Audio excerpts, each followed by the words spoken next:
Assalamualaikum warahmatullahi wabarakatuh. Perkenalkan nama saya Fionita Dia Puspita Restia Putri dengan NIM 222-22000-18254 dengan mata kuliah Sosioinformatika kelas A. Yang di sini saya akan membahas terkait dengan peraturan dan regulasi di bidang IT, yaitu perlindungan data pribadi di era digital.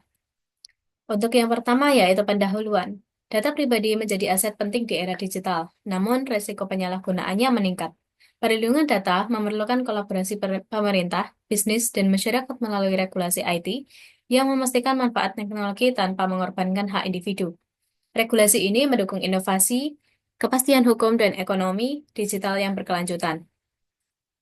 Kemudian untuk rumusan masalahnya, sejauh mana regulasi perlindungan data-data pribadi di Indonesia mampu mencapai tujuan utamanya, yaitu melindungi hak privasi individu dan membangun kepercayaan masyarakat terhadap dunia digital, dan mengapa perlindungan data pribadi menjadi isu yang sangat penting di era digital, dan apa dampaknya jika tidak ditangani dengan serius. Untuk tujuannya yaitu yang pertama, meningkatkan kesadaran masyarakat, pelaku bisnis, dan pembuat kebijakan tentang pentingnya melindungi data pribadi di era digital. Yang kedua, mengembangkan solusi dan rekomendasi untuk mengatasi tantangan tersebut meningkatkan perlindungan data pribadi. Kemudian, untuk manfaatnya yaitu yang pertama, memastikan hak privasi individu terlindungi dari penyalahgunaan data pribadi. Yang kedua, meminimalkan resiko kejahatan cyber seperti pencurian identitas, penipuan, dan pemerasan. Ketiga, yaitu memfasilitasi kerjasama internasional dalam perlindungan data lintas batas negara. Dan selanjutnya yaitu ada contoh pelanggaran. Contoh pelanggaran yang pertama, kebocoran data pengguna oleh perusahaan teknologi. Yang pertama, mohon maaf, dengan solusi menerapkan enkripsi data dan sistem keamanan cyber yang kuat. Kemudian contoh yang kedua, penggunaan data tanpa izin dengan solusi memberikan opsi bagi pengguna untuk mengelola preferensi privasi mereka. Kemudian contoh yang ketiga, penjualan data kepada pihak ketiga dan bisa kita berikan solusi untuk memperkenalkan sanksi tegas bagi perusahaan yang melanggar dan aturan privasi. Kemudian, phishing dan penipuan online diberikan solusi yaitu mengedukasi masyarakat tentang cara mengenali email atau situs web palsu. Dan kemudian contoh yang terakhir yaitu penyalahgunaan teknologi pengenalan wajah dan solusinya yaitu membatasi penggunaan hanya untuk tujuan yang sah dan seperti keamanan publik. Kemudian untuk tujuan regulasi IT yang pertama yaitu perlindungan data dan privasi, keamanan sistem IT, tata kelola teknologi, transparansi, dan perlindungan hak kekayaan intelektual atau HAKI.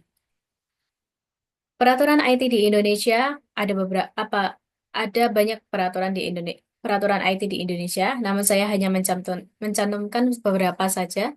Yang pertama yaitu Undang-Undang Nomor 11 Tahun 2008 dengan revisi Undang-Undang Nomor 19 Tahun 2016 yang berisi memberikan pengakuan hukum terhadap dokumen elektronik dan transaksi yang dilakukan secara digital.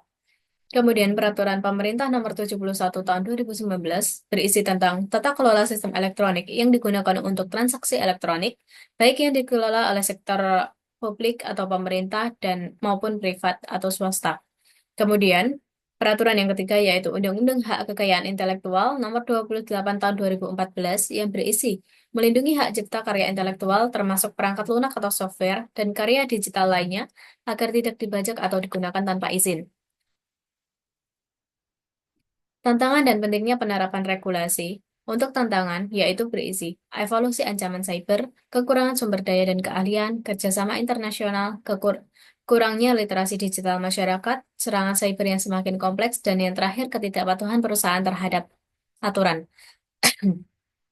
Kemudian pentingnya penerapan regulasi, yang pertama yaitu perlindungan data pribadi, menjamin kepatuhan perusahaan terhadap etika dan hukum IT, mendorong inovasi teknologi yang aman dan berkelanjutan, mencegah penyebaran konten ilegal dan hoaks. Kemudian dampak regulasi perlindungan data diri, dampak positifnya yaitu meningkatnya kepercayaan masyarakat, terciptanya persaingan bisnis yang sehat, dan perlindungan terhadap hak-hak individu. Kemudian untuk dampak negatifnya yaitu hambatan bagi inovasi dan tantangan dalam penegakan hukum, serta kompleksitas regulasi. Pada kesimpulannya, teknologi seperti AI, IoT, dan Big Data membawa tantangan bagi privasi data. Dibutuhkan riset dan regulasi adaptif dan kesadaran publik untuk memanfaatkan teknologi secara optimal tanpa mengorbankan hak privasi demi dunia digital yang aman dan adil.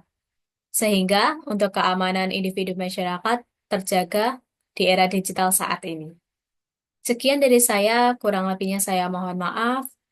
Terima kasih atas perhatiannya. Wassalamualaikum warahmatullahi wabarakatuh.